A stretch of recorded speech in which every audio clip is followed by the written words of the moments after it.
todos. Todo ser que vive, louve o nome do Senhor.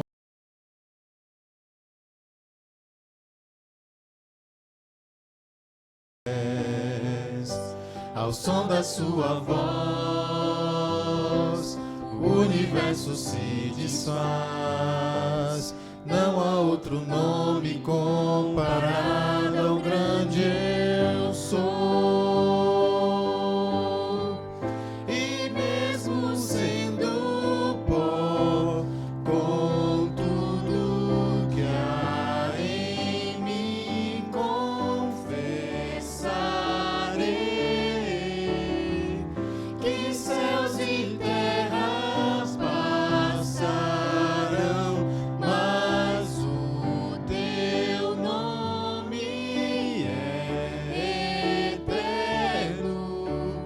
Todo joelho dobrará ao ouvir teu nome, teu santo nome.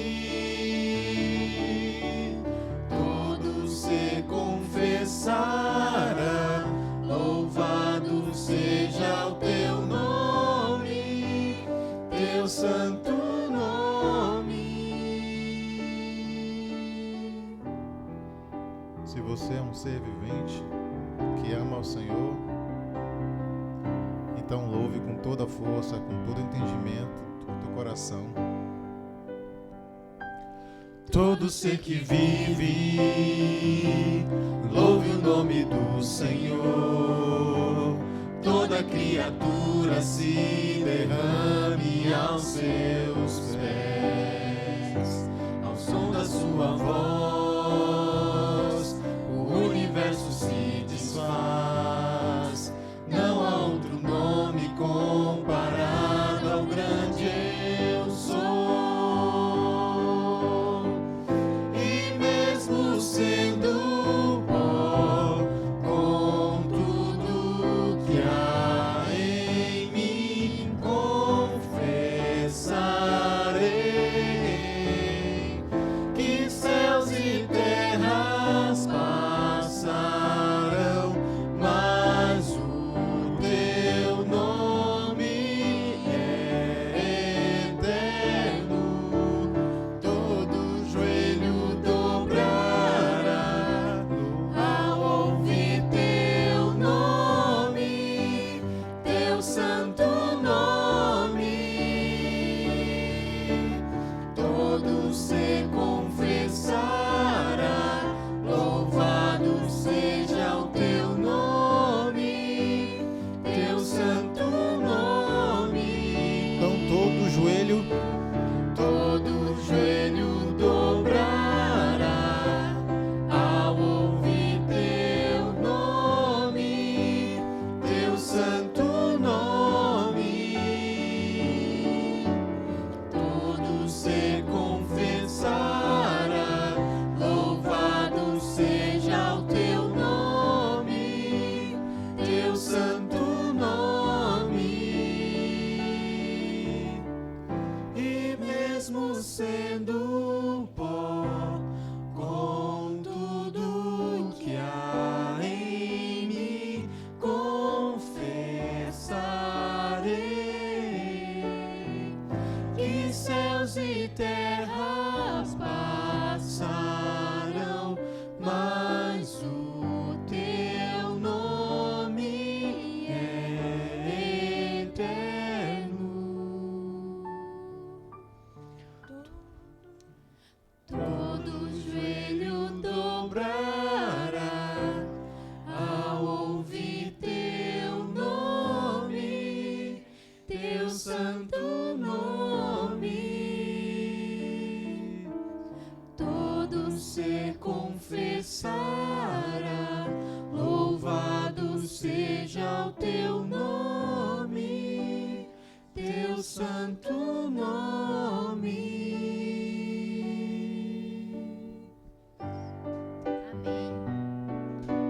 vamos pedir então que o poder de Deus se manifeste sobre nós. Vamos com toda a energia, toda a alegria cantar teu poder.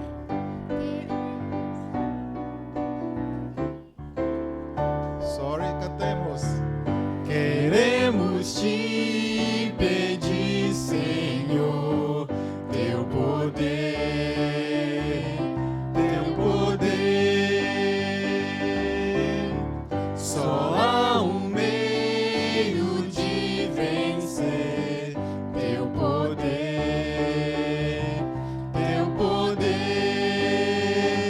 o teu poder que vem lá do alto. Vem, vem, o teu poder pra vencer o mal. O teu poder está a nossa esperança. Concede o teu poder.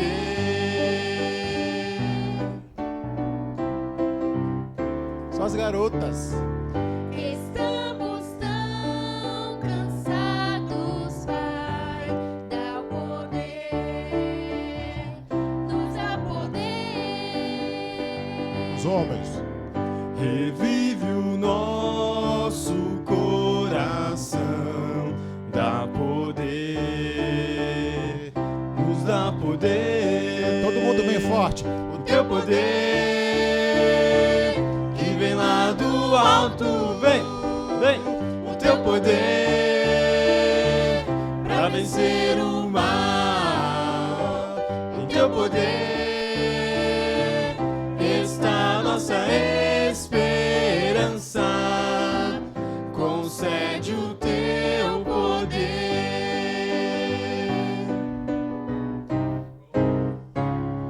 O teu poder que vem lá do alto. O teu poder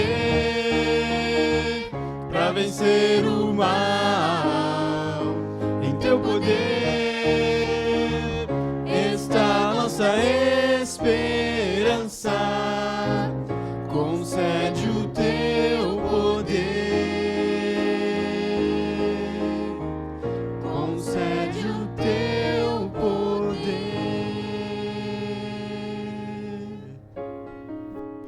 Amém? Glória a Deus.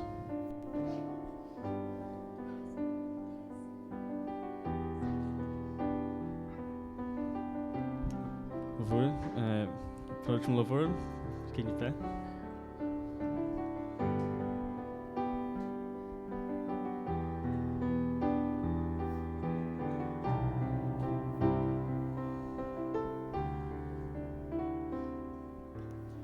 Este é meu desejo, Senhor, te honrar. Meu coração. Com meu coração te adorar.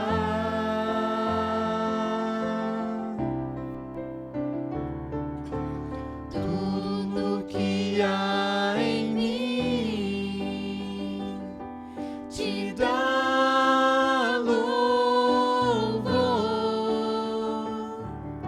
Só a ti adoro, meu Senhor.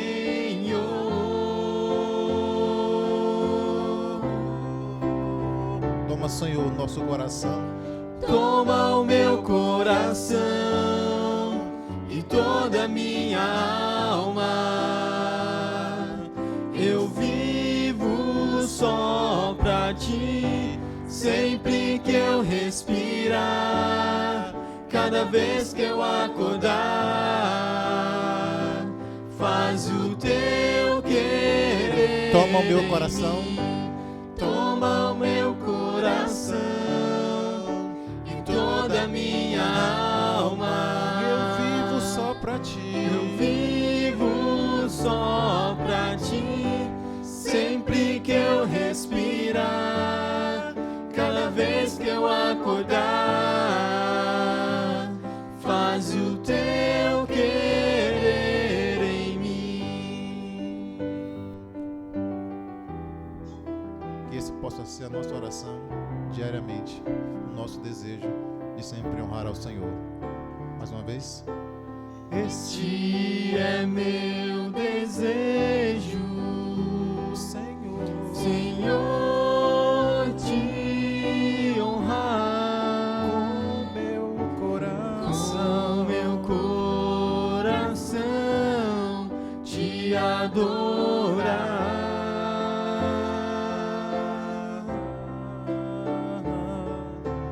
Tudo que há em mim te dá louvor. Só a ti adoro, meu Senhor.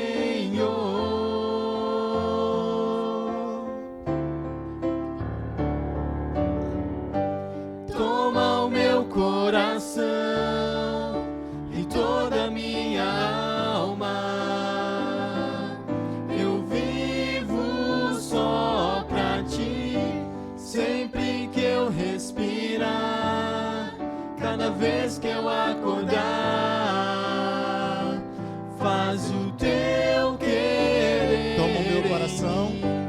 Toma o meu coração e toda a minha alma. Eu vivo só pra ti, sempre que eu respirar, cada vez que eu acordar. Faz o teu querer em mim.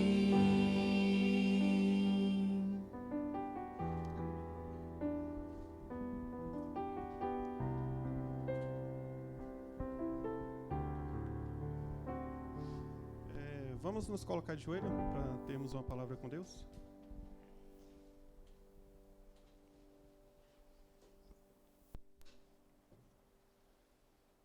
Nosso Deus, nosso Pai querido, somos gratos a Ti, Senhor, porque mesmo distante do nosso lar, dos nossos parentes, familiares, mas temos aqui a oportunidade de estarmos juntos aqui também em família, para adorar e louvar o Teu santo nome.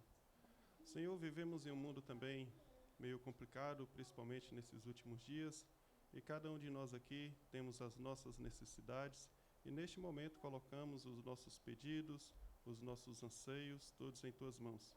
O Senhor sabe o que cada pessoa precisa, o que cada um necessita, por isso vem atender a aflição de cada um aqui, derrame as Suas bênçãos sobre cada um, em nome de Jesus. Amém.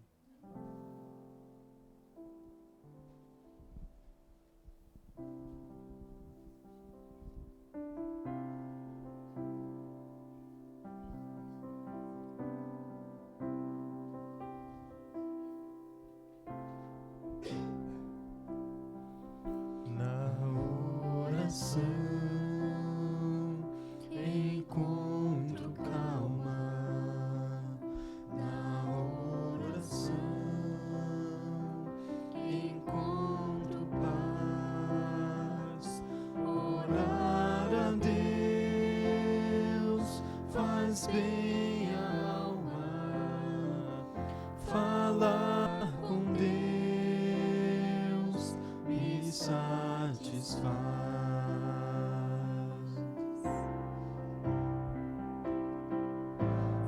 Falar com Deus, que privilégio. Abrir a alma ao Criador, sentir que os céus estão abertos e ouvir a voz do Salvador.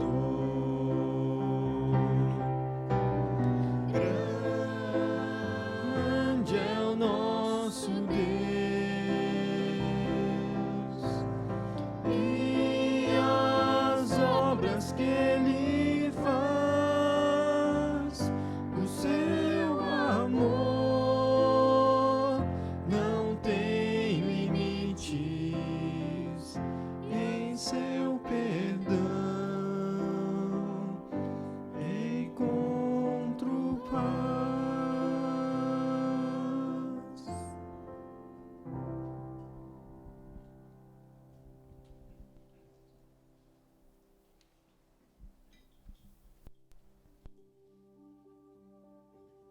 provai e vede. Histórias de fé e fidelidade.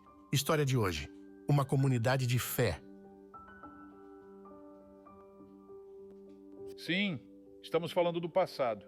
Eu me relacionava muito com a maconha naquela época. Acho que tinha mais ou menos entre 14 e 15 anos, quando comecei a dar meus primeiros passos com a maconha. Eu consumia desde muito cedo, de manhã, ao meio-dia e à noite também. Conheci a Silvia através de um irmão que me apresentou a ela e logo começamos um relacionamento. Quando eu o conheci, algum tempo depois, percebi isso. Então eu disse a ele: você tem que escolher a maconha ou eu, e ele deixou de consumir. Conheci a igreja adventista através de um amigo. Então, fui para aquela igreja por causa daquele amigo numa campanha que o pastor Alberto Delanoy liderava na época. Já estava no segundo dia quando minha esposa me perguntou para onde eu ia. Eu disse que estava indo à campanha e ela respondeu: eu também vou, mas eu insisti que não. Mesmo assim, minha esposa foi atrás, levando nossa filha, que na época tinha 4 ou 5 meses. Gostei muito da recepção calorosa. Acolheram bem tanto a mim quanto a nossa filha e continuei frequentando a igreja. Participamos de uma campanha e sempre lembramos com carinho dos estudos bíblicos que a Carmen e um jovem chamado Queirolo nos deram. Eles começaram a dar esses estudos em nossa casa, o que nos levou a decidir pelo batismo. Infelizmente, recaí nas drogas e no álcool, não de forma exagerada, mas isso me afastava do meu lar. Deixava minha esposa e minha filha pequena e partia para longe. Ia para as praias, ficando fora por 10 ou 15 dias. Isso aconteceu porque na época eu estava desempregado e a única saída que via era voltar ao álcool. Comecei a perceber a situação em casa, como às vezes faltava o que comer. Um pilar fundamental foi a igreja, o apoio que eles dão aos seus irmãos. A gente teve uma ajuda muito grande da igreja, que naquela época era Dorcas. A igreja, e especialmente uma família chamada Pocket, foram um grande suporte. Eles eram mais velhos, mas pessoas muito boas, choravam comigo, me convidavam para almoçar, vinham à nossa casa, deixavam dinheiro e traziam alimentos. Eles foram meu apoio. Quando chegamos à igreja, conhecemos o pastor Alberto Delanoy, e ele foi um pilar fundamental. Mas em que parte? Na parte espiritual. Acredito que um pastor é essencial quando se preocupa com as suas ovelhas. Muitas vezes ele vinha nos visitar e eu comentava que meu marido não estava em casa. O pastor dizia: vamos, irmã. Ele nos levava no carro junto com minha filha para procurá-lo. Orávamos até que Gaston se acalmava e chorava, e depois ele se despedia. Comecei a perceber o que o pastor me dizia, que eu tinha uma família linda e que Deus me queria perto dele, servindo a igreja. Hoje sou ativo em minha igreja, cuido das atividades e tenho uma relação muito boa com Deus. Sinto que essa relação foi algo que Deus me deu, pois tudo o que temos na terra pertence a Ele. Se tenho uma boa relação com Deus, sei que Ele nunca me abandona, pois assim como um pai não quer ver seus filhos sofrerem, Deus também não quer isso para nós. Agora chegou a hora de adorarmos juntos, através dos dízimos e ofertas.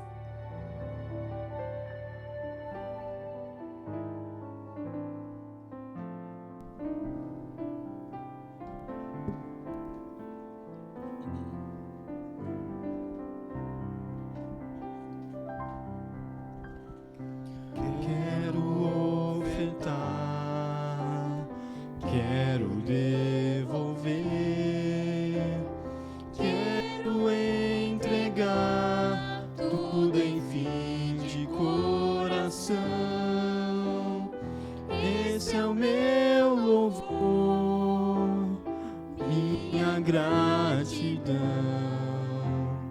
Quero ofertar e devolver a Jesus.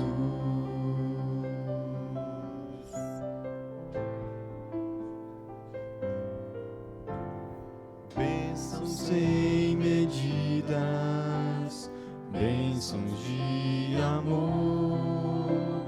Quero entregar tudo em fim de coração. Esse é o meu louvor, minha gratidão. Quero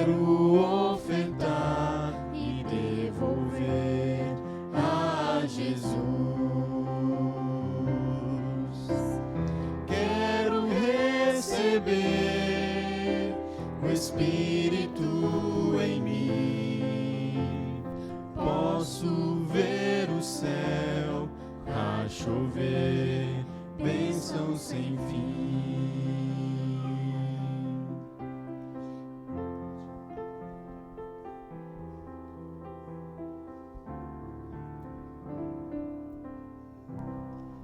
Ainda em reverência, oremos ao nosso Senhor pelas ofertas.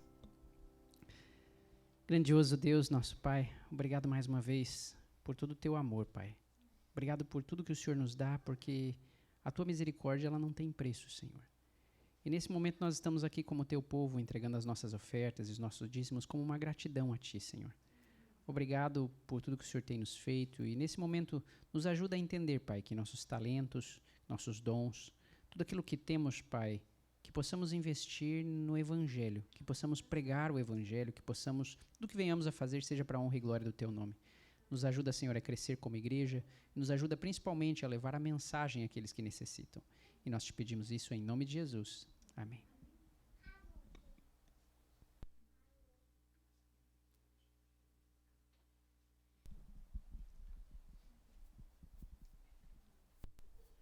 Feliz sábado a todos. Se eu chorar, vocês me perdoam, tá? Essa música me toca bastante.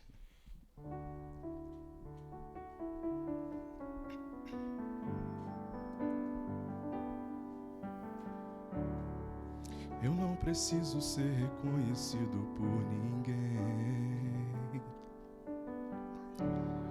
A minha glória é pra ti, todos sejam a ti. E que diminua eu, para que tu cresça, Senhor, mais e mais. E como serafins que rostam o rosto tanto a ti, escondo o rosto para que vejam tua face em mim. E que diminua eu, para que tu cresça, Senhor, mais e mais. No Santo dos Santos, a fumaça me esconde, só teus olhos me veem. Debaixo de tuas asas é o meu abrigo, meu lugar secreto. Só tua graça me basta e tua presença é o meu prazer.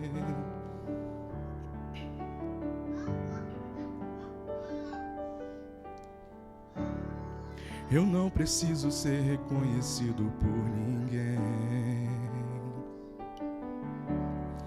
A minha glória é fazer com que conheçam a ti. E que diminua eu, para que tu cresça, Senhor, mais e mais. E como serafins que cobrem o rosto ante a ti, escondo o rosto para que vejam tua face em mim. E que diminua eu, para que tu cresça, Senhor, mais e mais. No Santo dos Santos, a fumaça me esconde, só teus olhos me veem. Debaixo de tuas asas é o meu abrigo, meu lugar secreto. Só tua graça me basta e tua presença é o meu prazer. No Santo dos Santos, só fumaça me esconde, seus olhos me veem. Debaixo de tuas asas é o meu abrigo, meu lugar secreto. Só tua graça me basta e tua presença é o meu prazer. Só tua graça me basta e tua presença é o meu prazer. Só tua graça me basta e tua presença é o meu prazer. Amém.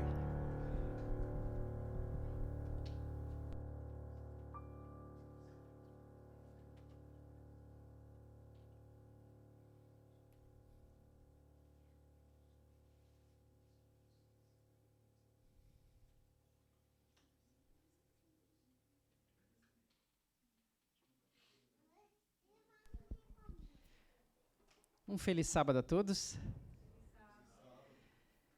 Muito bonito a mensagem, eu agradeço ao Rafael. É muito bonito quando nós percebemos que o que importa não é quem somos ou o que aparentamos. Todos nós somos pecadores, independentemente do que fazemos, independentemente do nosso cargo, da nossa posição, da posição que nós estamos. O português já está sumindo já.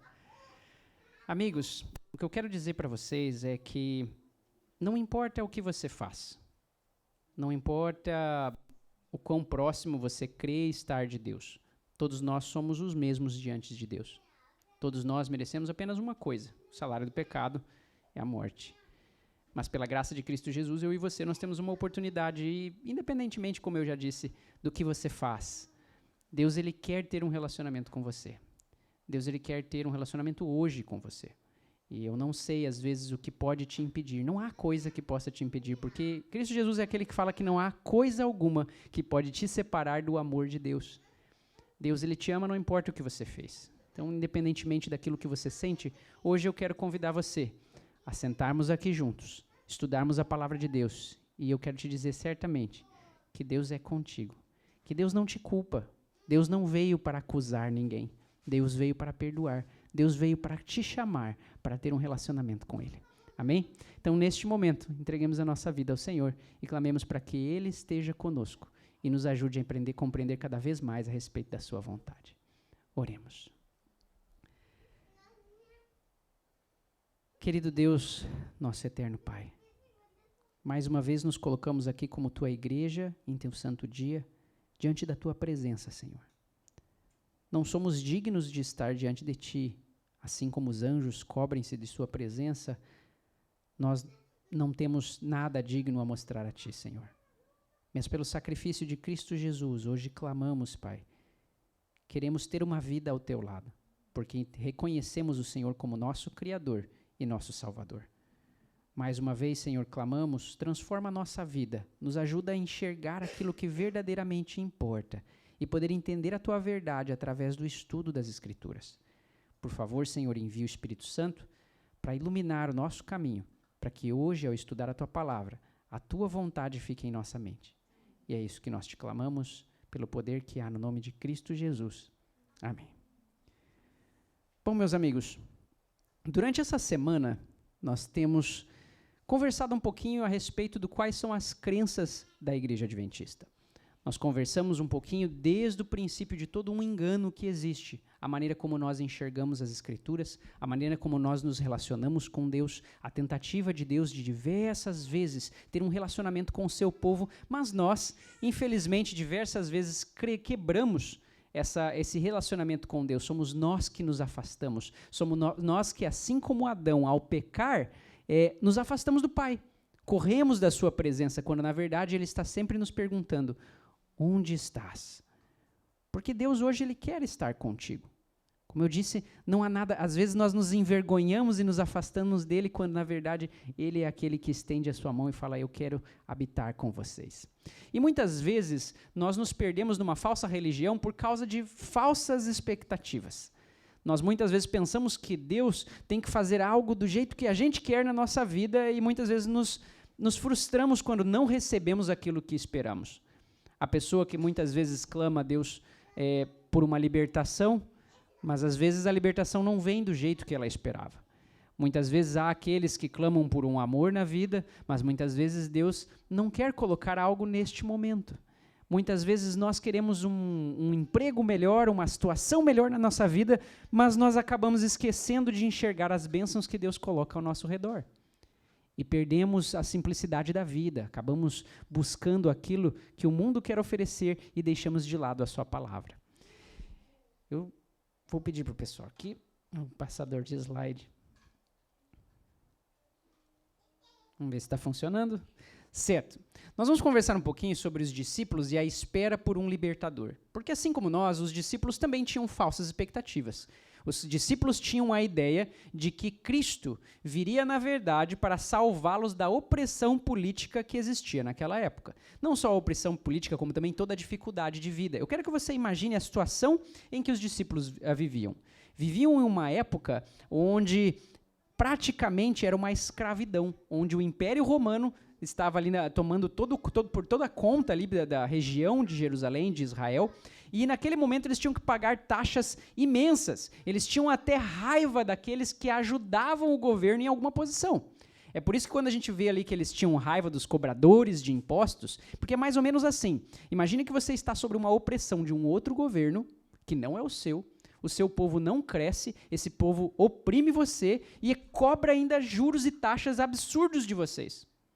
E ainda para complicar, eu sei que o pessoal já faz uma referência aí com o Brasil, mas não é essa a situação, lá era muito pior. Então, a questão é, o pessoal era hipertaxado e tinham raiva, é claro, daqueles que cobravam os impostos. Porque quem cobrava os impostos tinha uma vida um pouco melhor para fazer o trabalho que era dos romanos, porque os romanos não queriam se estressar, então que seja vocês mesmos que cobrem de vocês e tragam o dinheiro para nós. É por isso que tinha todo aquele ódio. E os discípulos, então, esperavam um Salvador que fosse retirar essa opressão toda da qual eles viviam.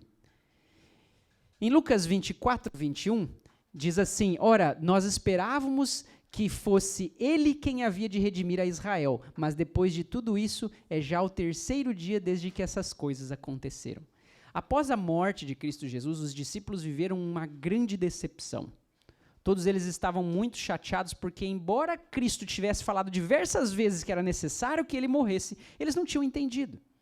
Eles pensavam talvez que Jesus fosse apenas alguém que estava tentando ser humilde, que importava ele se diminuir para que o reino de Deus viesse.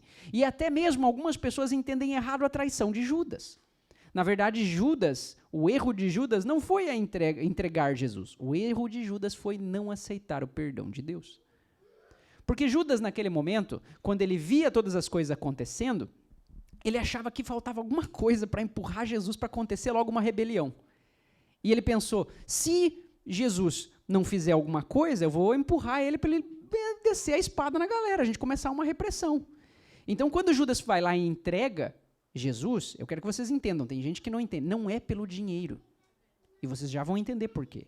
Judas vai lá, ele entrega a Cristo Jesus, ele fala, é aquele lá que eu der um beijo, ele dá um beijo então a Jesus, e o povo vai lá, Pedro saca a espada, já arranca a orelha de um, e aí quando ele fala, agora eu alcancei o que eu queria, e aí Jesus fala, não é isso, Pedro, baixa a espada, ele vai lá, ele cura o soldado, ele fala, podem me levar. E quando Judas percebe que o plano dele deu errado, o que ele faz? Ele fala, não, eu entreguei um homem inocente, e ele corre de volta e tenta devolver as moedas. Então não era pelo dinheiro. Ele achava que ele estava ajudando Jesus a começar uma rebelião, assim como Pedro.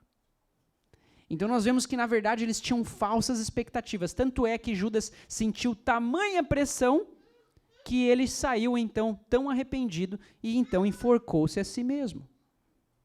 A questão de Judas nem assistiu o momento em que Jesus levanta a cruz, certo? Ele nem assistiu o momento em que ele é crucificado. Judas cometeu o sacrifício antes mesmo disso, porque os seus planos haviam sido frustrados. Quantas vezes nós não abandonamos a nossa fé e não abandonamos o nosso Deus, porque as nossas expectativas são frustradas? Quantos não abandonam a igreja porque a igreja não parece aquilo que eles gostariam que fosse? Quantos não abandonam a Deus porque coisas ruins acontecem e não era aquilo que eles esperavam? Quantas pessoas abandonam a igreja porque pensaram que ao entregar a vida a Cristo teriam uma vida próspera, mas quando não têm, então as suas expectativas são frustradas e abandonam a fé? Quantos de nós não abandonamos a fé por nossas expectativas? Aqueles, pois, que estavam reunidos lhe perguntaram: Senhor, será este o tempo que o Senhor vai restaurar o reino de Israel? Eles ainda tinham na cabeça: Deus é aquele que vai fazer a minha vida grande mais uma vez. É aqueles que lutavam dizendo: Senhor, quem vai sentar à tua direita ou à tua esquerda? E muitas vezes nós somos assim: Senhor, eu prometo para ti que eu vou estudar mais a Bíblia se o Senhor me der uma promoção no meu trabalho. Pai, eu tenho certeza, olha, eu vou orar, eu vou fazer um jejum aqui imenso, porque o Senhor vai trazer a mulher dos meus sonhos. Eu fico imaginando como nós somos tão ridículos, desculpa a expressão, mas como nós somos tão ridículos diante de Deus.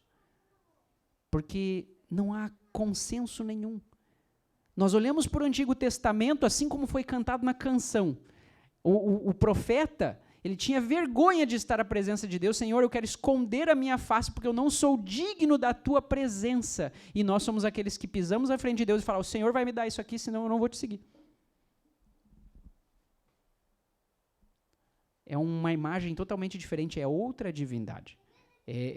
É uma coisa que nós desenhamos muitas vezes na nossa mente. Nós temos expectativas que vêm de todo um passado, mas que não tem nada a ver com as Escrituras, porque estamos longe do Senhor. Os discípulos esperavam que Jesus libertasse Israel do domínio romano e estabelecesse um reino terreno, aqui na terra. Quantas vezes nós não queremos que Deus estabeleça a nossa vida aqui? Que Deus melhore a nossa situação aqui? Que Deus cure e tire todos os obstáculos que temos aqui? Será que nós temos a mesma maturidade dos cristãos de dizer: Senhor, o que importa o viver é Cristo e o morrer é lucro? Será que nós realmente temos a nossa mente no reino dos céus ou nossa mente ainda permanece no reino terrestre? A morte de Jesus na cruz, ela foi uma decepção profunda porque contrariou completamente suas expectativas. O mais triste, amigos, é que se nós viemos e começarmos a pregar aqui o Evangelho, vamos estudar as Escrituras, vamos ler as Escrituras. Vou falar o seguinte: vamos parar, eu não vou fazer mais apresentações legais, nós vamos sentar aqui e nós vamos estudar a Bíblia. Nós vamos fazer leituras, eu vou dar tarefa de casa, nós vamos pegar cadernos. Quantos de vocês iam continuar vindo na igreja? Se nós não tivéssemos a música, se nós não tivéssemos o espetáculo, se nós não tivéssemos o show, se nós não tivéssemos o almoço, se nós tivéssemos apenas um clube de estudo, onde nós sentamos e estudamos a Bíblia, e abrimos e tentamos buscar a vontade de Deus, quantos se fariam presentes na igreja? É pesado. Porque hoje, quando estamos conversando com cristãos, se eu convido para ir para um programa, se eu convido para ir para fazer alguma coisa, todo mundo vai. Mas se eu falo: vamos estudar a Bíblia? Ah, não dá, cara, estou cansado, estou ocupado. Vamos fazer uma oração juntos? Ah, não sei, a gente já ora lá na igreja. É difícil. A pergunta é: será que somos cristãos ou nós estamos presos num ciclo de falsas expectativas? Onde nós cremos que frequentar um clube semanalmente tem alguma coisa a ver com salvação. Onde nós achamos que o meu relacionamento com Deus tem a ver com pedir sobre coisas da minha vida, pedir sobre a minha faculdade, sobre o meu trabalho, sobre a minha prosperidade, sobre a minha vida amorosa, sobre os meus problemas o tempo todo. Será que nós não criamos falsas expectativas? Será que nós realmente entendemos o que Deus quer de nós? Será que nós somos a continuação daqueles que um dia foram chamados de profetas ou discípulos? Mesmo depois da ressurreição de Jesus, os discípulos ainda esperavam uma restauração literal de Israel, revelando quão profundamente suas ideias pré-concebidas estavam enraizadas. Sabe, amigos, às vezes a nossa religião ela é feita e moldada em cima de ideias pré-concebidas. Vocês querem ter uma ideia? Por exemplo, se eu chego a uma pessoa e falo assim: você acredita na Trindade? Em Deus Pai, Deus Filho e Deus Espírito Santo? A pessoa: sim. Me dê um exemplo na Bíblia que fale a respeito da Trindade. É silêncio. Por quê? Porque você só tem essa ideia porque alguém te falou. Alguém colocou isso na sua cabeça. Como é que vai ser a volta de Jesus? O pessoal fala assim: o pessoal vai vir assim, quando vier Jesus, nós seremos transformados, né? Os que morreram vão ser transformados, os que estão vivos também vão ser transformados, nós vamos para o céu. E onde está isso na Bíblia? Você sabe? Se a resposta for não, você é prisioneiro de ideias pré-concebidas. Aquela história de que o sumo sacerdote entrava com uma cordinha amarrada na cintura e ia até lá diante da presença de Deus, e se ele não fosse digno, ele morria, o pessoal arrastava ele com a cordinha para fora. Por que o pessoal continua repetindo essa história? Ideias preconcebidas. Só para falar para vocês, isso é mito, não existe. Isso aí alguém inventou, saiu na boca do povo, repetiram em sermão, e a gente coloca coisas na cabeça. A pergunta é, será que tudo que você acredita tem base nas Escrituras, ou tudo que você acredita só são ideias pré-concebidas? Aquilo que você entende como eu não posso fazer isso, eu posso fazer aquilo. Eu devo fazer isso, fulano, eu acho que é assim, eu acho que é assado. As pessoas começam a se dividir na igreja por ideias pré-concebidas. Eu acho que eu posso cantar desse jeito. Não, eu acho que eu não posso cantar desse jeito. Eu acho que eu posso me vestir desse jeito. Não, eu acho que você não podia. Mas é só no eu acho. São ideias pré-concebidas. Não existe estudo. Não existe relacionamento com Deus. É só um clube de pessoas com ideias pré-concebidas e enraizadas. Qual é a diferença da nossa igreja hoje e da igreja no tempo dos fariseus? Qual é a diferença daquele povo em que Jesus falava, hipócritas, vocês não vão entrar no reino do céu e ainda impedem aqueles que vão entrar? Será que Jesus está falando só daquele povo ou será que nós estamos repetindo o mesmo ciclo? Nós precisamos entender quem estamos seguindo.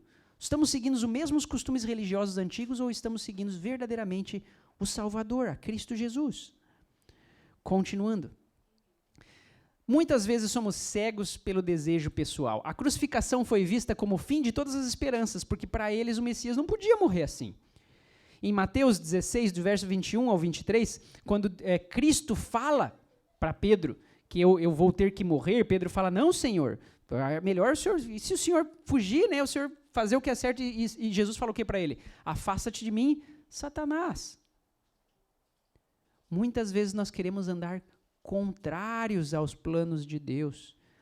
Mais ou menos assim, Deus fala assim que o importante é pregar o evangelho. O importante é falar a verdade para o povo. Mas eu penso, mas se eu falar a verdade é muito entediante, ninguém vai vir aqui na igreja. Então eu vou ter que fazer um negócio legal, divertido, tenho que fazer o povo chorar. Eu tenho que botar músicas emocionantes, eu tenho que fazer alguma coisa para chamar a atenção do povo. Peraí, eu estou seguindo a vontade de Deus ou eu estou fazendo a minha vontade? Muitas vezes nós desviamos os planos de Deus porque acreditamos que os nossos planos são melhores. Qual é a diferença de nós e de Judas? Judas acreditava que o seu plano era melhor que o plano de Jesus. Muitas vezes nós identificamos os nossos planos como uma solução melhor. Eu posso resolver o problema. Eu posso fazer a rebelião começar. Eu posso fazer o negócio acontecer. E Jesus fala, não é assim. Nós precisamos que diminua o eu. E eu possa então fazer a vontade de Deus. Que eu possa entender que a minha glória é falar da tua mensagem, como foi cantado aqui. Que a gente possa entender que nós temos que diminuir, que Deus tem que crescer. João 16,6 fala, a tristeza encheu o coração dos discípulos, quando os discípulos perceberam a situação, eles não tinham compreendido. Continuando, nós estudamos ontem a respeito um pouquinho das 2.300 tardes e manhãs e das 70 semanas de Daniel. E nós vemos uma situação muito semelhante que aconteceu na época quando tudo isso se cumpriu. Lembrando que nós estudamos a respeito da profecia das 70 semanas, que falava a respeito da vinda de Cristo, que ela se iniciava em 457, no decreto de Artaxerxes, ela passa 69 semanas até o batismo de Jesus, e na última semana, como lemos em Daniel, haveria então o cessar do sacrifício e a oferta de manjares. E aí nós vimos lá então que Cristo Jesus morria na metade da semana. Para quem não viu, certo, não estava presente, eu falo, vai lá no YouTube, assiste a passada, né, o estudo passado, depois retorna aqui para você entender do que a gente está falando. E a gente viu que as 2.300 tardes e manhãs, que era a purificação do santuário, elas finalizariam em 1844, que foi uma época muito interessante para o cristianismo. Só para vocês entenderem, na época de 1844, era a época onde a reforma protestante tomava muita força. Finalmente, o povo tinha descoberto a respeito das trevas espirituais que eles viviam na época da medieval, quando a igreja romana havia destruído muitas das coisas e introduzido muitas mentiras acerca da religião, como as indulgências e todo aquele sistema para tirar dinheiro do povo. E quando o povo percebeu, então, essas mentiras, o povo começou a levantar e a pregação do evangelho se multiplicou, a tradução das escrituras começou a ser feita na linguagem do povo, e vocês sabem como a história foi indo. Durante esses anos, certo, era muito comum fazerem conferências onde pessoas de diversas religiões diferentes, diversas igrejas diferentes, não religiões, igrejas diferentes, mas ainda cristãs, se reuniam para fazer debates bíblicos, onde eles estudavam a respeito das escrituras, coisa que eu acredito que nós deveríamos fazer hoje. Era onde as pessoas sentavam juntos e como povo, clamavam ao Senhor, liam as escrituras e diziam, vamos tentar entender esse negócio do jeito que Deus quer, e não de acordo com a minha placa. Era isso que o povo fazia. E nesse tempo começa então a se levantar o movimento millerita, que não era uma igreja. Tem gente que acha que Miller tinha uma igreja. Eram diversas igrejas que se reuniram, começaram a estudar a respeito das profecias de Daniel e chegaram à conclusão de que alguma coisa grande iria acontecer em 1844. Quando nós lemos lá em Daniel, disse que em 1844 haveria a purificação do santuário. E o povo daquela época havia entendido que a purificação do santuário era a volta de Jesus. Finalmente tudo isso ia ser destruído, Jesus ia voltar e nós íamos ser salvos mais uma vez. E então o povo começa a clamar e pregar com uma força que foi imensa. Só para vocês terem noção, quase 2/3 dos Estados Unidos já tinham acesso a essa mensagem. E todas as igrejas, não era só a igreja de Miller, mas todas as igrejas estavam falando de um grande pregador que estava falando da volta de Jesus. Famílias começaram a vender suas coisas e falar assim, eu vou colocar tudo isso no evangelho. E foi gente após gente vendendo todas as suas propriedades, largando tudo e começaram a viver semelhante aos discípulos. A galera começou a sair junto em caravanas e o que eles tinham de dinheiro eles iam investindo para que eles continuassem viajando e pregando o evangelho. Foi um dos maiores movimentos religiosos que existiu até os dias de hoje. Mas como vocês sabem, nós estamos vivendo em 2025, Jesus não voltou em 1844. E este foi considerado como o movimento da grande decepção. O mundo inteiro fala a respeito disso como a grande decepção.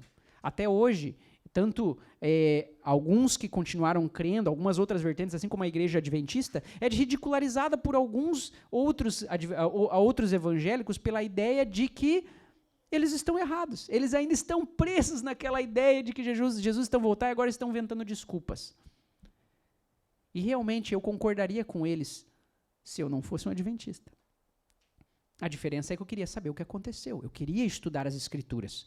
Eu fiquei pensando, se essa é uma coisa que não é só os adventistas que estudaram, se as 2.300 tardes de manhã são algo escrito que Isaac Newton escreveu sobre algo e também se converteu, eu queria saber por que cientistas achavam isso tão fantástico. O que tinha a ver a Bíblia com a razão? E ao estudar essa profecia, como nós estudamos durante esse tempo passado, eu vi perfeitamente todos os impérios sendo colocados ali e num livro que foi escrito 500 a 600 anos antes de Cristo. Isso era fantástico. Não há nada que vá contra aquilo que foi colocado, o plano perfeito, a exatidão dos anos que foi mostrado. E então, ao estudar mais a Bíblia, a gente começa a compreender que essas 2.300 tardes e manhãs e o santuário sendo purificado não tem nada a ver com a volta de Jesus. Continuando, essas pessoas elas também foram cegas pelo desejo pessoal, assim como os discípulos. Os discípulos eram cegos porque os discípulos queriam fazer o quê? Os discípulos queriam ser aqueles que iam restaurar Israel grandiosa, certo? E foram decepcionados. Assim como aquele povo, eles queriam muito ver a volta de Jesus e não estudaram tanto a Bíblia de acordo com a vontade de Deus, mas tinham colocado algo em sua mente. Foram cegos pelo seu desejo pessoal. Eles até acertaram a questão da profecia, mas erraram o evento. Pensavam que a purificação do santuário era a purificação da terra pelo fogo, que seria a segunda vinda de Jesus. Quando isso não ocorreu, muitos abandonaram a fé. Muitas vezes, amigos, eu quero dizer uma coisa para vocês. Estudando a Bíblia, diversas vezes eu fui confrontado comigo mesmo, coisas que eu acreditava, ao ler as Escrituras, eu pensei, eu acho que eu estou errado. Eu acho que eu pisei na bola. E eu tenho que admitir, já teve vezes no passado em que eu preguei coisas que depois eu descobri que era errado. Alguém já aconteceu isso, de você pregar alguma coisa, falar uma coisa e depois você fala, caraca, eu estava falando um negócio que não era isso. Quantas vezes nós já não fizemos isso? Quantas vezes eu fui aquele que guerras, fomes, terremotos são sinais da volta de Jesus? E aí depois eu fui lá e li as escrituras e falei, opa, eu acho que eu estou enganado. Não é a Bíblia que está errada, sou eu que estou errado. E às vezes custa a gente ser humilde o suficiente para observar as escrituras e saber que está errado. Eu vejo muitas vezes, quando eu vejo cristãos me contando histórias, de que quando tinham crenças fortes, e quando pessoas vieram e demonstraram a verdade para eles, eles disseram, não, mas eu vi, aconteceu comigo, e choravam, não quero mais saber disso, e fechavam o coração, não queriam falar mais com ninguém. E depois, ao estudar as escrituras, falavam, realmente, eu estava errado. Amigos, que a nossa religião não seja cega por conta daquilo que acreditamos, mas que seja sincera para entender onde erramos. Que possamos ler as escrituras e estar prontos para nos moldar de acordo com a vontade de Deus e não de acordo com o que eu acho. Existem cristãos, prestem bem atenção, eu vou dizer isso para vocês, isso dói muito, mas existem cristãos que procuram nas escrituras coisas que apoiem a sua própria vontade. Hoje, se eu falo assim, eu quero vir aqui, eu quero usar um monte de brincos, joias, eu quero fazer um monte de coisa aqui, e aí eu falo assim, é liberdade, cada um faz o que quer, é livre-arbítrio. Mas agora você procurar na Bíblia alguma coisa que te dê respaldo para fazer aquilo que você ama, cuidado. Não só sobre vestimentas, podemos falar sobre música, podemos falar sobre cultura. Eu quero procurar alguma coisa na religião que mostre que eu posso sambar aqui, e para Deus, e está tudo legal. Eu quero procurar alguma coisa na Bíblia que mostre que eu posso separar da minha esposa e ele me abraça. Eu quero procurar alguma coisa na Bíblia que mostre que eu posso eu posso namorar com quantas mulheres quiser, eu posso ter relacionamento sexual antes do casamento, e isso não é o problema, porque é como todo outro pecado. As pessoas hoje buscam os seus desejos nas escrituras, ao invés de saber, Senhor, o que de verdade o Senhor quer para mim? Será que eu estou pisando na bola? Será que eu estou errando? Será que minha vida realmente não é do jeito que o Senhor queria? Será que eu tinha que deixar de falar essas palavras? Será que eu tinha que mudar o meu comportamento? Será que eu tinha que deixar de gostar dessas coisas que eu gosto? Será que eu tenho que largar esse meu pensamento pecaminoso? O que o Senhor quer para mim? Será que somos humildes para pedir isso para Deus? Não foi o decreto de Deus que os discípulos... não foi decreto de Deus que os discípulos se enganassem. Ele não queria que os discípulos se enganassem. E também não foi Deus que enganou os crentes no tempo do fim, em 1844. Eles, como os primeiros discípulos, não compreenderam plenamente a mensagem que proclamavam. Não tinham ideia daquilo que proclamavam. Depois foram aprendendo. Quando eu falei para vocês durante essa semana também, de novo eu digo, quem perdeu a semana vai ficar meio confuso, é muito assunto, mas agora eu estou pescando alguns assuntos que nós falamos e encaixando a mensagem de hoje. Nós estamos quase terminando. Aqui, quando a gente falou sobre o santuário, lembra que eu falei para vocês que no santuário tinham festas que falavam a respeito da obra de Cristo? Eu vou dar um exemplo para vocês. Nós conhecíamos como 7 grandes festividades que nós tínhamos, eram 7 grandes sábados. Certo? Que nós tínhamos o sábado de Páscoa. Sábado, para quem não sabe, significa descanso, não é o 7º dia. Certo? A palavra sábado significa descanso. Então tinha o feriado. Por exemplo, nós tivemos agora o Memorial Day. Nós vamos ter também o 4 de julho. Se a gente fosse judeu, a gente falaria que estes são sábados. São repousos, são feriados. Certo? Então tem os sábados do povo e tem o sábado do Senhor, teu Deus, que é o 7º dia. Certo? Então nós temos o sábado de Páscoa, pães asmos, primícias, pentecostes, trombetas, expiação e tabernáculos. Todos esses eram comemorados uma vez por ano e eles contavam a história de Cristo Jesus, a Páscoa, o seu sacrifício, certo? A questão dos pães asmos, que era a questão da entrega ao Senhor e deixar os pecados, era tirar o fermento. Depois vinham as primícias, certo? Que era a questão de Deus, ele levantou as primícias, assim que ele ressuscitou, algumas pessoas foram ressuscitadas juntamente com eles, e eles foram todos para o céu. Se vocês tiverem dúvida, tem gente que não sabe disso, leia os capítulos finais de Mateus. Depois disso tem o movimento de Pentecostes. Para quem não sabe, por que o Pentecostes era comemorado antes de acontecer o evento dos Pentecostes? Deixa eu explicar para vocês. O evento de Pentecostes na Bíblia não é o Pentecostes. O Pentecostes é uma feira de alimentos. Porque eles tinham as primícias, que era a produção, que eles tinham começado a plantar e produzir as coisas para Deus, e 50 dias depois, por isso que 50 Pentecostes, certo? O Pentecostes era uma feira onde eles agradeciam a Deus por toda a produção que eles tinham feito da agricultura e tudo mais, certo? Foi no dia de Pentecostes, na feira de Pentecostes, quando muitas pessoas de outras nações estavam reunidas, que aconteceu o evento do Pentecostes na Bíblia. Não quer dizer que eles comemoravam o evento dos discípulos. A festa de Pentecostes não tem nada a ver com o que aconteceu no dia de Pentecostes. Deu para entender? A gente alinha as duas coisas. Depois nós tivemos as trombetas, certo? Que era o alerta para o povo de que em breve estava vindo o dia da expiação. O dia da expiação era o dia da purificação. O que acontecia esse ano? Eu quero que vocês pensem só no cheiro. Pensem só. Alguém sabe cheiro de sangue passado? Vocês já sentiram um cheiro de sangue passado? Se você, por exemplo, cortou lá uma carne, deixou a tábua lá em cima da mesa e deixou para outro dia, não fica um cheiro podre? Você imagina agora uma casa, uma pessoa que não limpa por uma semana isso. Você já parou para pensar o cheiro? Agora, e se eu te falar que tem uma casa que não foi limpa durante 1 ano e todo dia tinha sangue em cima de sangue, como é que você vai se sentir? Nojento, né?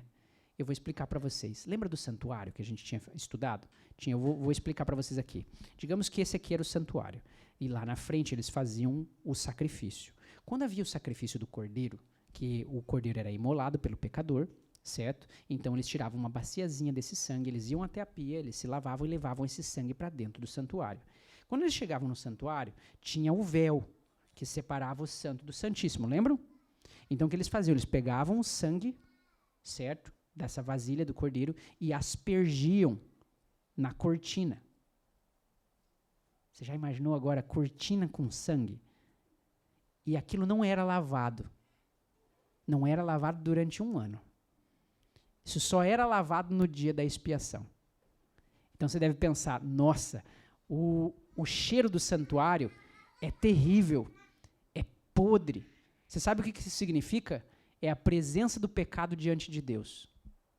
É a nossa podridão diante do Senhor. E você sabe por que tinha o altar de incenso? Agora faz sentido? O incenso tinha que ser forte o suficiente para encobrir o cheiro de sangue podre na cortina. É por isso que Deus fala que Cristo é como o incenso. Porque Cristo é quem cobre a nossa podridão diante de Deus. Interessante isso, né? E era nesse dia em que o santuário seria purificado. O santuário era limpo nesse dia. O que acontecia? Ele começava então, nas trombetas eles começavam a avisar que esse dia estava chegando. Por quê? Porque nesse dia, no Antigo Testamento, eles diziam que a igreja inteira, o povo inteiro precisava estar sem pecado para que não fosse destruído. Porque uma coluna de fogo se apresentava no santuário. E se alguém tivesse algum pecado, essa coluna de fogo atingia essa pessoa e essa pessoa era consumida. Aí você fala, mas como é que alguém vai ficar sem pecado? Todos nós somos pecadores. É impossível ao ser humano ser perfeito. Mas a perfeição não vinha pelos atos das pessoas, mas a perfeição ela vinha através do arrependimento e da conversão. Durante aquele tempo, principalmente no dia da expiação, o povo inteiro se reunia e clamava ao Senhor, Senhor, perdoa os nossos pecados. E era feito então, era falado que todos deviam lembrar dos seus pecados. O povo devia lembrar o que tinha feito. Senhor, eu tenho feito isso aqui, eu tenho o que mais que eu tenho feito de errado? Me mostra o que eu tenho feito de errado para me entrar na tua presença. E aí, quando eles lembravam de todas as coisas, eles entregavam ao cordeiro um sacrifício, era feito, então, por toda a nação, e então ocorria o ritual de expiação, onde todo o santuário era purificado. Por que isso acontecia todo ano? Lembra que eu falei para vocês que naquela época não tinha Bíblia. Era a maneira como Deus contava para eles, todos os anos, o processo de salvação, cada uma das etapas. Deus já estava contando desde o sacrifício de Cristo Jesus, porque a Páscoa, na verdade, não tem nada a ver com a morte de Jesus. A Páscoa tem a ver com, como a gente fala em inglês, Passover, é para passar por cima, que é quando o anjo da morte passou por cima, eles foram libertos da morte no Egito por causa do sangue do cordeiro que foi colocado nos umbrais da porta. Certo? Então o que acontece? Nós vemos aqui que falava a respeito da morte de Cristo, somos salvos pelo seu sangue. Cristo Jesus é aquele que traz para nós uma vida sem fermento, uma vida sem pecado, onde nós buscamos cada dia mais a perfeição. Aí tem a entrega das primícias a Deus, o Pentecostes, que foi o evangelho pregado por todos. Então as trombetas, que muitos historiadores dizem que isso aqui é como se fosse uma simbologia para a reforma protestante, quando a Reforma Protestante começou a avisar, nós precisamos voltar às Escrituras. Vamos esquecer aquele erro todo que foi pregado na época medieval, aquela mentira toda que foi pregada, e vamos voltar às Escrituras. E depois disso, então, a expiação. Nós estamos no momento da expiação, segundo a história, onde Deus está no seu juízo investigativo, onde Ele está colocando, onde esse é o momento que nós, como igreja, não devíamos estar brincando de cristãos. Esse é o momento que nós, como igreja, precisamos nos levantar e falar: Senhor, me ajuda a identificar os pecados da minha vida, me ajuda a pedir perdão por eles, me ajuda a mudar quem eu sou, porque sabemos que em breve o Senhor está voltando. E se você não estiver vivendo esse tipo de construção com Deus, no dia da sua volta, você será consumido com o fogo, que virá para destruir o mundo inteiro. Essa é a história do cristianismo. Nós estamos brincando de cristãos, continuando com a nossa vida, continuando com os nossos pecados, como se nada fosse errado, porque eu não quero mudar a minha vida. Deus me salva, a sua graça me basta, e realmente a graça dele basta. Mas se não há conversão de coração, se não há o desejo de falar, Pai, eu quero entregar os meus pecados a Ti, não há o que ser purificado. Arrependimento tem duas coisas muito diferentes. Uma coisa, tem duas crianças, as duas foram lá e botaram fogo numa sala de aula, certo? E eu vou lá e falo para os pais, vão ser expulsos. Aí uma das crianças começa, não, eu não queria fazer isso, me desculpa. Não. Mas na verdade ele não está arrependido porque ele botou fogo na sala de aula. Ele está arrependido porque ele vai ter que ir para outra escola. Ele não entendeu a seriedade do que ele fez. Ele não entendeu os riscos. Ele não entendeu, ele só está chateado porque ele vai ter que mudar de escola. E tem o outro que entendeu, caraca, eu podia ter machucado alguém. Puxa vida, eu preciso mudar o que eu estou fazendo. Caraca, o que eu fiz, cara? São dois arrependimentos totalmente diferentes. E o arrependimento genuíno é o que Deus pede para nós. Não é o pecador que vai lá, faz as festas, faz um monte de coisa, faz um monte de porcaria, faz essas coisas do jeito que Deus não pediu, e depois pede perdão e fala, dá para continuar fazendo isso na próxima semana. Deus me ama, Deus me salva. Deus sabe que eu não sou mau. A pergunta é, será que o teu arrependimento é só por medo de não receber o céu? É só por medo de peso de consciência? Será que quando a oportunidade do pecado surge de novo, você está lá de novo para fazer a mesma coisa? Sabe, amigos, é verdade, nós podemos cair, a nossa natureza é pecaminosa. A gente pode errar diversas vezes. Saber a diferença entre quem é sincero e quem não é uma coisa que não cabe a mim, e nem a você. Eu não posso dizer, você é sincero, você não. Eu não posso dizer, ele ali, olha, está fazendo várias vezes, aquele ali não presta. Aquele ali só fez uma vez, aquele ali presta. Eu não sei. É só Deus que sabe, é só Deus que conhece o nosso coração. Por isso que o dia da sua volta vai ser uma surpresa para muitos. Porque às vezes a pessoa que você menos espera é uma pessoa sincera. E a pessoa que você julgava ser santo é uma pessoa que nunca quis mudar a sua vida. Sempre ficou rangendo os dentes, falando, eu queria viver isso. Sabe, amigos, tem uma frase que eu geralmente digo na igreja, eu falo assim, você quer viver lá fora? Você quer aproveitar o mundo? Vai e faz tudo. Porque senão Jesus vai voltar, se você está sempre querendo fazer isso e não faz nada, Jesus vai voltar e você vai ser a pessoa que vai ser destruída, não viveu as coisas lá do mundo e também não vai para o céu. Porque você nunca quis de verdade mudar quem você é. Você nunca quis de verdade lutar contra você mesmo. Você nunca quis de verdade viver os planos de Deus. Você só estava fazendo aquilo por ideias pré-concebidas, por peso na consciência, por vontade simplesmente de ser controle, só tentar se comportar para todas as aparências, né? Tanto os discípulos quanto os adventistas de 1844 estavam certos em seguir a palavra, mas erraram o significado dos eventos proféticos. No entanto, Deus honrou sua sinceridade e os levou a uma compreensão mais profunda da verdade. Amigos, eu sei que nós temos... Eu tenho muitas coisas que eu acho que... Eu tenho erros na minha vida. Eu sei que você também tem. E o que Deus nos convida não é para que sejamos os que mais estudam, as pessoas semelhantes aos fariseus, que estudavam pra caramba e tentavam fazer. O que Jesus quer que a gente entenda é seu verdadeiro objetivo. Qual é o objetivo do Evangelho? Qual é o objetivo de falar a respeito do amor dele? da missão, de que Cristo vai voltar em breve? Qual é o meu objetivo? Meu objetivo é ser rico e ter uma boa aposentadoria aqui? Ou o meu objetivo é levar adiante a mensagem de Deus? Não estou dizendo que você não pode aproveitar as coisas boas que a vida oferece. Deus trouxe coisas boas na nossa vida, que nós podemos olhar a grandiosidade dele, na sua bondade, no seu amor, nos momentos de felicidade. Mas será que nós não temos vivido conforme os padrões do mundo, ao invés dos padrões de Deus? Sabe, amigo, os discípulos, após todo aquele movimento de decepção, após entenderem mais a respeito da palavra de Deus, decidiram mudar a vida deles por completo. Decidiram que relacionamento era uma coisa que importava muito mais do que religiosidade. Eles entenderam que estar com pessoas, proclamar a vontade de Deus, era muito melhor do que estar no templo. Começaram a compreender que ia muito mais além.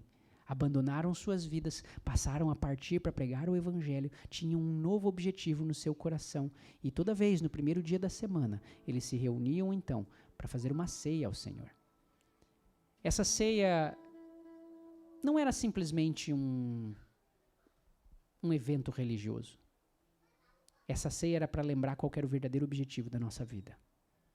Essa ceia era para lembrar, Jesus Cristo mesmo falou que ele não teria mais do fruto da vinha até que nós estivéssemos junto com ele, lá no céu. E ele fala assim, fazei isso em memória de mim. Tomai o suco de uva, comei o pão, certo? E tenham essa comunhão entre irmãos, para que vocês lembrem que em breve eu retornarei, em breve eu virei, porque na casa de meu pai há muitas moradas. Eu farei morada para vocês.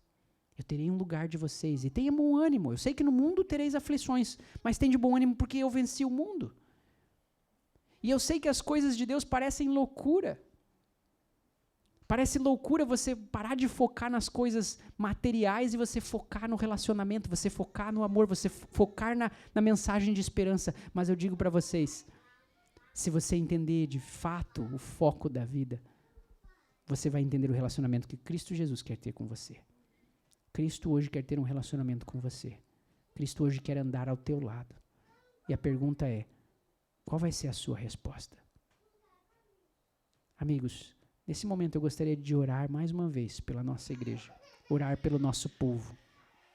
Para que a cada momento que nós nos reunirmos e compartilharmos o pão, seja um momento em que nós venhamos a lembrar sobre a nossa verdadeira promessa. Que não é aqui na terra, mas sim eternamente junto ao nosso Pai no céu. Amém? Que nesse momento, se você tem o desejo de se levantar como igreja, quantos aqui têm vontade de falar assim, eu quero parar com essa vida de aparências, eu quero ser um cristão de verdade, eu quero proclamar o Evangelho, eu quero ser útil para Deus. Quantos sentem isso no coração? Eu quero fazer parte do movimento final da igreja. Se você tem esse desejo no coração e fala, Pai, eu quero entregar a minha vida a Ti, eu quero levantar nesse último tempo para pregar o Teu Evangelho, vamos orar ao nosso Senhor e clamar para que Ele derrame sobre nós o Seu Espírito. Amém? Oremos juntos.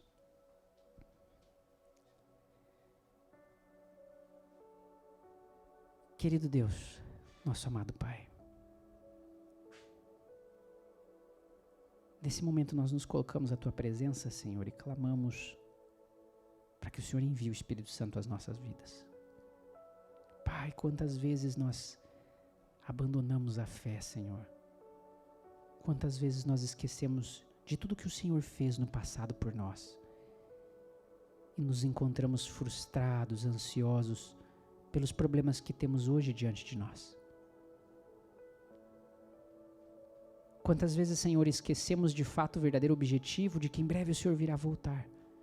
Quantas vezes esquecemos que entregamos a nossa vida a Ti, Pai, para anunciar o Evangelho, na esperança de que, na certeza de que em breve veremos o Senhor voltar às alturas. Pai, mais uma vez clamamos, levanta a Tua igreja. Eu sei que muitos vivem desanimados no momento de hoje. A igreja não parece ser mais a mesma. Infelizmente, o mundo não parece ser mais o mesmo.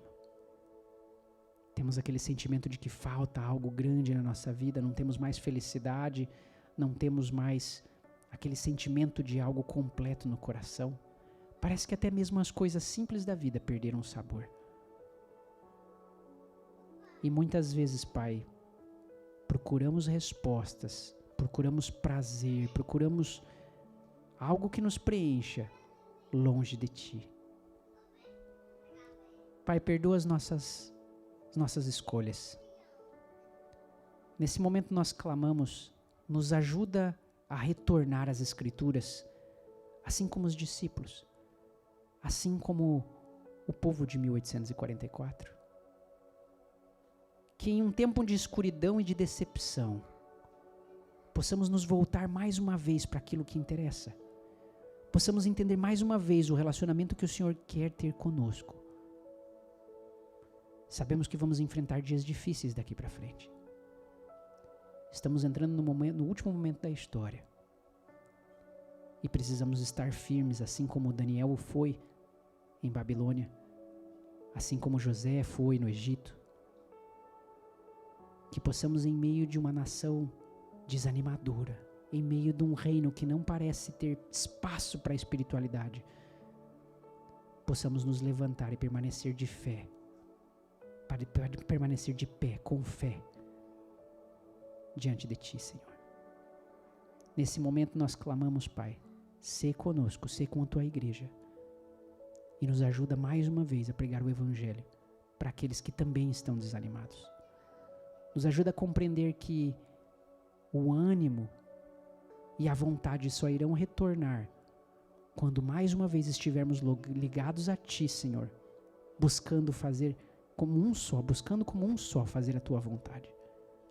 Por favor, Senhor, nós clamamos isso em nome de Jesus. Amém. Meus amigos,